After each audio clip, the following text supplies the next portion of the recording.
Bonjour et bienvenue une fois de plus dans cette vidéo qui est une suite de notre série de vidéos sur Advanced Steel, la conception d'un hangar en structure métallique. Et donc on va directement entrer dans le vif sujet parce que cette vidéo va être un peu plus longue et elle porte sur le positionnement du contreventement mais aussi leur fixation, leur assemblage sur la structure. Directement, on passe sur Advanced Steel pour les palais de stabilité avec le positionnement des contreventements. Alors, pour cela, je vais passer en rayon X et on va utiliser des méthodes qu'on n'a pas encore utilisées. Maintenant, je vais passer d'abord en rayon X pour avoir une visibilité des axes parce que les contreventements vont se fixer, vont venir se placer dans le plan de nos poutres ici au milieu et on n'a pas le moyen de s'accrocher, c'est pas ici, c'est ici au milieu que les contreventements vont se placer. Alors, ce qu'il faut d'abord savoir est que l'outil qu'on va utiliser, c'est l'outil contreventement dans début, modification et vous pouvez voir l'outil contreventement ici. Vous pouvez aussi retrouver le même outil dans modélisation, mais comme il est déjà ici rapidement, on va cliquer sur ça. Il y a quand même plusieurs manières de créer des contreventements. Vous pouvez utiliser l'outil poutre sur ligne. À part ça, vous pouvez utiliser aussi à partir de gestionnaire d'assemblage. Vous pouvez utiliser aussi, si vous portez dans les attaches de contreventement, vous pouvez utiliser aussi des attaches qui vont générer directement le contreventement. Et vous avez la croix des Saint-André. Et donc, il y a plusieurs manières de faire le contreventement sur Advanced Steel, mais nous, ce qu'on va utiliser, c'est le plus simple. Mais il y a une vidéo qu'on va faire qui sera dédiée que au palais des stabilités. Et là, vous allez retrouver toutes les possibilités de créer les contreventements de tout genre sur Advanced Steel, que ce soit des contreventements, des câbles pour contreventement et tout le reste, vous allez retrouver dans cette vidéo-là. Quand on utilise notre outil de contreventement, l'outil de contreventement qui est là, il génère les contreventements dans le plan X, XY. Et donc, vous voyez avec notre système des coordonnées qui est là actuellement, le système des coordonnées général, ne correspond pas du tout à notre long pan, qui est le plan dans lequel on va générer notre contreventement. C'est qu'on va faire, on va changer les systèmes de coordonnées et positionner ici d'abord, suivant le plan dans lequel on va générer notre contreventement et après transformer ça pour qu'il puisse correspondre au plan XY, notre long pan. On vient dans palette d'outils. On descend jusqu'au système des coordonnées, c'est ici. Et on va déplacer notre système des coordonnées. Il y a plusieurs manières de déplacer le système des coordonnées. Je ne sais pas si on va voir tout dans cette série de vidéos, mais il y a aussi une vidéo qui est consacrée au palais d'outils d'Advanced Steel et vous allez constater dedans comment est-ce que nous avons parcouru tous ces outils. Alors, on va déplacer à partir de l'origine. Et vous voyez qu'il déplace directement. Si vous n'êtes pas encore, si vous êtes en coordonnées, si c'est un cartésien, vous voyez, il va un peu pas vouloir s'accrocher là où vous voulez. Ça dépendra de votre position. C'est pour cela que je suis pas en cartésien. Alors, je vais venir m'accrocher ici. Et là, ce que je vais faire, je vais roter autour de l'axe Y pour que mon plan XY soit plutôt le plan YZ que j'ai actuellement. Donc, je vais roter autour de X, des Z. Et là, il me va très bien. Mais je peux toujours aussi améliorer ça en rotant aussi suivant Z. Donc, ce qui va suivre est que je vais alors prendre mon outil. Il sait déjà que je suis bien positionné. Je prends mon outil, contreventement. Et là, je vais pas mettre un contreventement directement comme ça. Je vais mettre deux contreventements sur 3 mètres. Je peux aussi mettre une fois sur le 5 mètres. Mais tout dépend de ce que vous voulez. Moi, je vais mettre sur 3 mètres. Alors, je vais chercher à m'accrocher correctement ici au milieu de ma poutre, sur l'aile, au milieu de l'aile. Et je vais aller m'accrocher au milieu de la poutre aussi ici. Et il m'a généré mon contreventement. Je pouvais aussi aller jusqu'au bout pour avoir un seul contreventement ici, mais moi je préfère faire des contreventements. J'ai déjà mon contreventement, j'ai la possibilité de tout paramétrer. Pour cela, je vais continuer, mais j'aimerais un peu voir très bien les choses. Mais ça ne me dérange pas encore.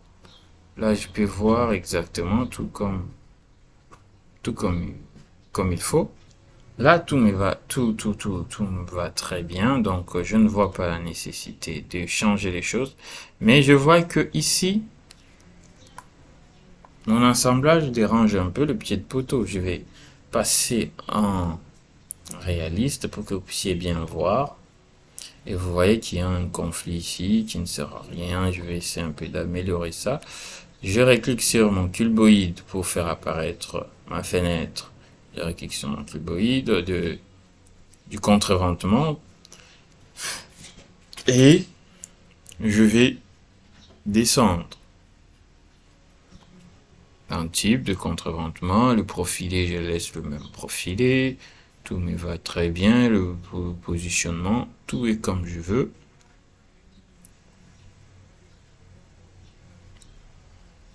Positionnement, tout me va très bien. Type, tout me va. Géométrie, c'est là où je vais changer. Je vais orienter ça vers les hauts. Et je vais changer quoi exactement?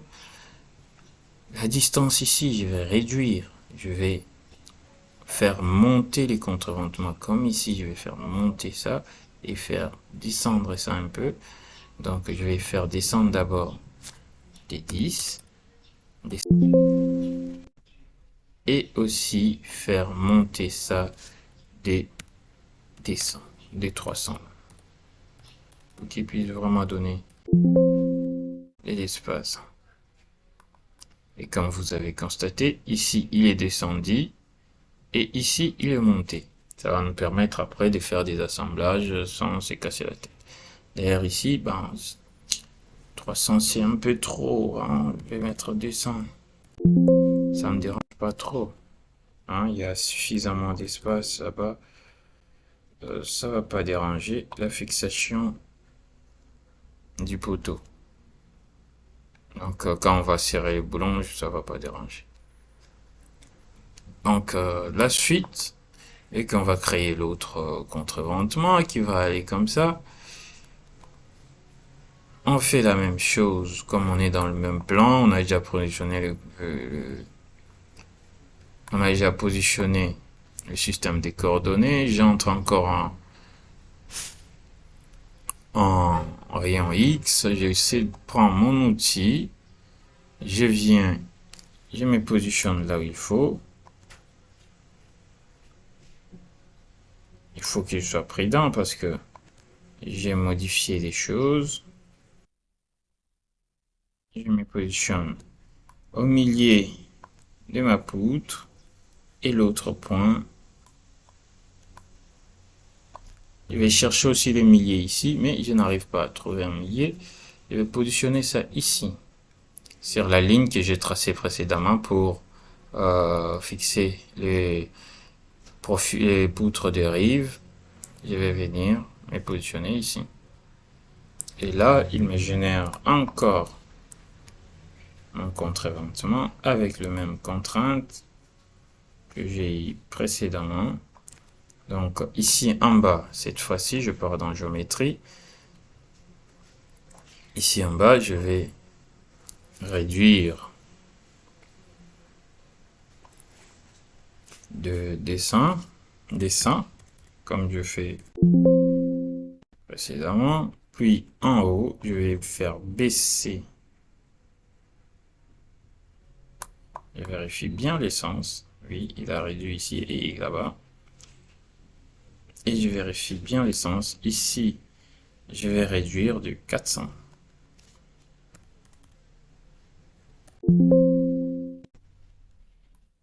Je vérifie, je regarde très bien, je vois que tout me convient. Et là, je mets contre-éventement et ça me va très bien. Je repasse en réaliste et j'ai mes éléments qui sont là. Alors, la suite, c'est quoi? La suite est que je vais copier, au lieu de venir dessiner encore d'autres contre-éventements ici, je vais copier le même contre-éventement ici et je vais dupliquer ça sur ma structure. Et je vais prendre, sélectionner mes cornières, mais ici, il ne faut pas oublier de sélectionner aussi les cuboïdes. C'est les deux parallélépipèdes qui contiennent nos éléments. Donc, je sélectionne aussi les cuboïdes parce que si je ne copie pas, si je ne miroite pas aussi le cuboïde, donc je n'aurai plus la possibilité d'avoir accès à la fenêtre de modification, de paramétrage de mes contre-éventements. Donc, il risque de copier que le cornière, le contre-éventement, sans avoir la possibilité de modifier encore ces contre-éventements là après. C'est pour cela que je dois sélectionner aussi les cuboïdes. Alors, je vais faire le miroir, outil miroir 3D, comme on a fait pour les poutres de rive. Et je vais miroiter. Ici, vous voyez, il faut toujours observer le système des coordonnées. Ici, notre système des coordonnées, la manière dont il est positionné. On va faire un miroir suivant par rapport au plan X, Y. Donc, on sélectionne ici X, Y, on positionne le plan ici, et on ne va pas supprimer, on va conserver. Donc, on dit non, on va conserver les éléments d'origine. Mais on doit aussi mettre de contre-éventement suivant les deux versants, et c'est ce qu'on va faire maintenant. Pour faire cela, il faut qu'on puisse positionner notre système des coordonnées suivant le plan incliné et les plans de versant. Donc pour cela, on va déplacer notre système des coordonnées comme il est là. On va les déplacer, mais cette fois-ci, on va les déplacer. On va faire un déplacement sur 3 points. Donc on va prendre l'outil qui est ici, déplacement sur 3 points. On déplace, on spécifie le premier point, c'est là, le deuxième point est là, le troisième point, c'est lui ici. Alors, on a bien spécifié nos 3 points et notre système de coordonnées qui est suivant le plan, et XY est déjà suivant le plan du versant, et c'est correct comme ça. Ce qui reste à faire, c'est déplacer le contre-éventement. Mais le plan XY est déjà suivant le versant. Ce qui reste à faire, c'est de rendre ça parallèle, comme de le déplacer, qu'il puisse rester toujours parallèle, mais le mettre au milieu de la traverse. C'est pour cela que je vais déplacer par rapport à l'origine. Vous voyez, il va les déplacer tout en conservant sa position. Et je vais les positionner là-bas. Et là, je suis sûr que je suis vraiment au milieu de ma poutre. Je vais encore repasser en rayon X et si c'est nécessaire. Oui, c'est nécessaire pour bien voir. Je repasse en rayon X. Et je vais prendre l'outil contreventement. Je vais spécifier le premier point. Je vais bien tourner pour avoir la possibilité de voir. Ben, je vais un peu même commencer ici. Je vais commencer ici. Et l'autre point, ce sera le point milieu ici. Voilà. Et il va me générer directement mon contre-ventoir. Ce que je vais faire, et que je trouve qu'il est comme je veux, mais ici, en bas, il dérange un peu mon assemblage. Donc, je vais décaler un peu. Je pars encore en géométrie. Dans géométrie, je vais réduire du descend. Donc, ici, du côté là, je vais réduire des 100 tout simplement. Et de ce côté, je vais réduire des descends. Même c'est petit, je vais réduire des 300 pour être sûr que il est suffisamment d'espace parce qu'il y aura un gousset ici. Il laisse suffisamment d'espace pour fixer la traverse. Je trouve que ça me va très bien. Je valide. Je vais mettre le deuxième contreventement. Je prends l'outil contreventement. Je me positionne ici, au milieu de ma traverse. Et je cherche encore l'autre fin ici. J'essaie un peu de tourner pour voir.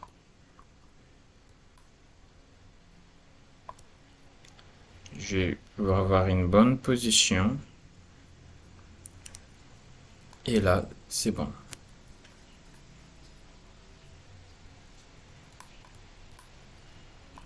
De la même manière, je vais un peu me décaler pour ne pas encombrer les assemblages de fêtage qui existent déjà. Je vais réduire des 100. Non, le côté là, c'est plutôt le côté du bas. J'ai réduit des 100, j'ai réduit le haut des 300 aussi. Et c'est bon. C'est vraiment bon pour moi. Donc, comme c'est bon, je valide. Et je vais copier comme je vais faire pour le premier contreventement. Je vais faire miroir de ces deux contreventements pour le mettre de l'autre côté. Et attention, si je fais miroir 3D avec la position de mes systèmes de coordonnées, ça va pas vraiment respecter parce qu'il faut que le plan soit perpendiculaire au sol. Et pourtant, mes plans, j'ai déjà un plan du système de coordonnées qui est parallèle au versant, ce qui n'est pas vraiment intéressant. Donc, je vais lâcher la commande. Je vais rentrer dans système de coordonnées. Je mets mon système de coordonnées. Je le remets au système de coordonnées général. Maintenant, je peux sélectionner mes objets pour faire le miroir. Je sélectionne. Je pars dans palette d'outils, modifier, miroir 3D. Je sélectionne. Je sais que mon plan de miroir, c'est le plan YZ. Parce que je vais miroiter pour que ça parte de l'autre côté. YZ, je valide. Je positionne suivant. Ça doit être au milieu. Je valide sans effacer la source des éléments sources. Et je vois que tout est comme je veux. Ce qui reste, c'est d'assembler. Mais avant d'assembler, je vais d'abord dupliquer tout au long de ma structure. Je me positionne d'abord très bien pour pouvoir bien sélectionner mes contreventements.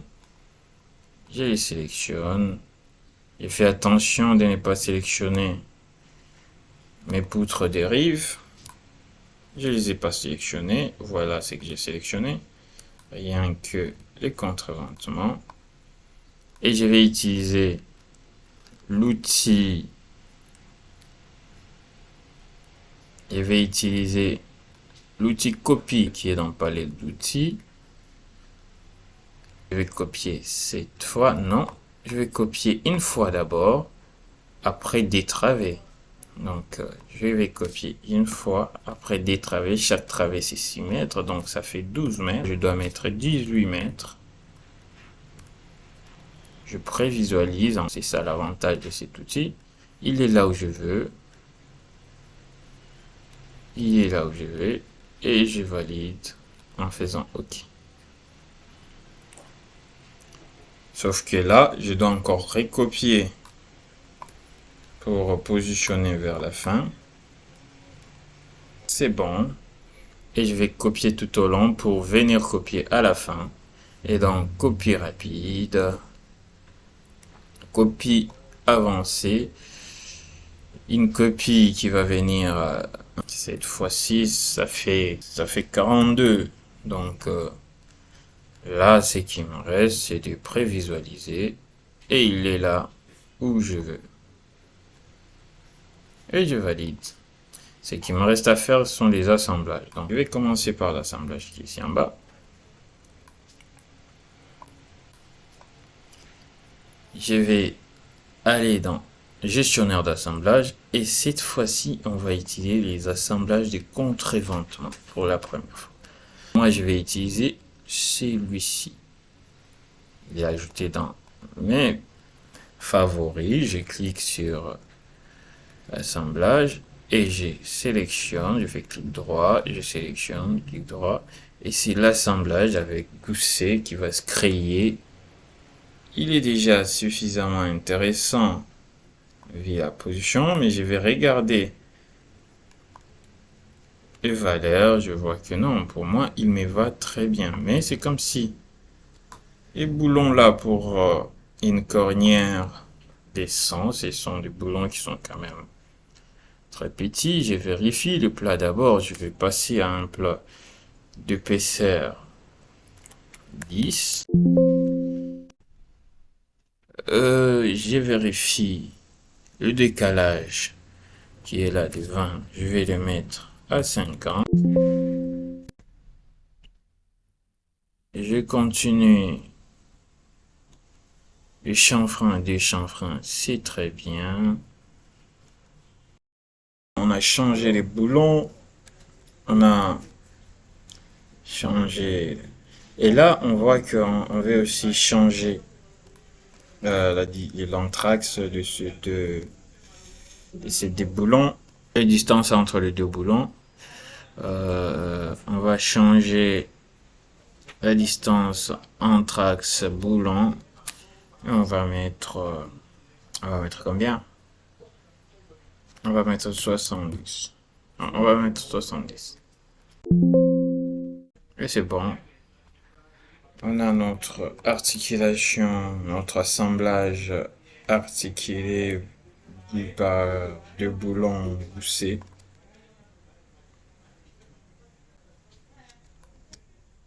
Et on va copier cet assemblage partout. On va copier l'assemblage ici pour assembler les autres contre-éventements. On va aller dans palette d'outils, copie d'assemblage multiple, copie d'un assemblage multiple. On va sélectionner nos poteaux. On va pas oublier de sélectionner aussi nos traverses.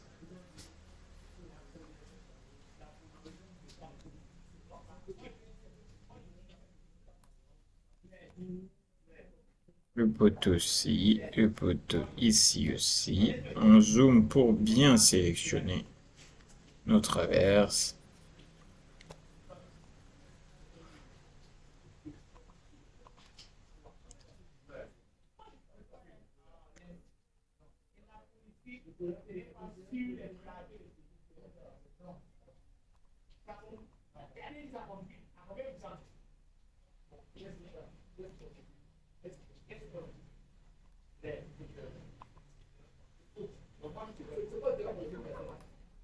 Je vais bien me positionner pour voir ce que je sélectionnais, c'est que j'ai sélectionné, que je dois désélectionner.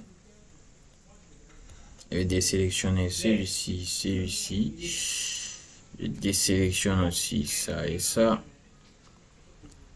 Je valide pour sélectionner mes contre-éventements, mes Contreventement, je les sélectionne. C'est tout ça. C'est tout ça. C'est tout ça aussi. Ça aussi. Et ici, on va sélectionner ça comme ça. Et les autres, on valide. Imaginera ainsi tous les boulons, tous les assemblages nécessaires. Je vais regarder s'il n'y a pas d'erreur. C'est bien fait. C'est bien. C'est toujours mieux de regarder, de parcourir notre dessin et regarder, surtout quand on a copié du composant. Vous voyez, par exemple, ici, il y a un conflit. Surtout quand on copie, mais nous, on n'a pas tiré attention avant. Et heureusement, je savais que il y avait des poutres et il fallait rentrer sur ça. Parce que ailleurs, ici, il n'y a pas, il n'y a pas, il n'y a pas de poutre. Et là où on a dessiné nos contreventements, par exemple, tout au long là-bas, il n'y a pas de poutre. Il y a le poutre de compression, oui, il y en a, c'est pour cela c'est bien positionné. Mais ici, on n'avait pas considéré qu'il y avait une poutre ici. Ce qu'on va faire, on va baisser notre contreventement ici et devant aussi. De l'autre côté, aussi on va baisser un peu. Alors, on va le faire directement. On vient en double-clic. On va double-cliquer sur notre cuboïde. Il faut vraiment double-cliquer sur le cuboïde du contreventement qui est en bas. Alors, on entre dans la géométrie. On va augmenter de descente, donc on va partir à 300. On voit que c'est sorti vraiment de l'assemblage, mais quand même pour réaliser, pour fixer, ça sera des tracasseries pour rien. Donc on part à 400. Je trouve que ça me va très bien. Il y a suffisamment d'espace pour réaliser les deux assemblages sans problème. Donc je vais ajouter 400 aussi de l'autre côté. Et de ce côté, on va double-cliquer sur le cuboïde. On part dans géométrie. On va changer ici, on ajoute 400. Et c'est validé. Et là, on a corrigé les petits problèmes qu'on avait. Donc quand vous faites votre dessin, il faut toujours parcourir et regarder les endroits où il y a des conflits et tout ça pour ne pas avoir des pièces qui s'entremêlent n'importe comment. Donc il faut toujours parcourir, approcher, vous zoomez très bien, vous regardez quand vous avez copié vos éléments, comment est-ce que ça s'est copié, comment est-ce que ça s'est positionné, comment est-ce que les éléments se sont positionnés quand vous avez copié des endroits, par exemple, pareil, on a beaucoup d'assemblages qui sont proches, est-ce qu'il n'y a pas eu de conflit après, vous tournez tout autour pour regarder si tout va bien, c'est vraiment important, parce qu'après, quand on commence à réaliser, ça devient plus coûteux et plus difficile de faire des modifications, et moins ingénieux aussi. Donc, c'est un peu ça. J'espère que vous avez bien assimilé. Et là, on va passer à la vidéo suivante.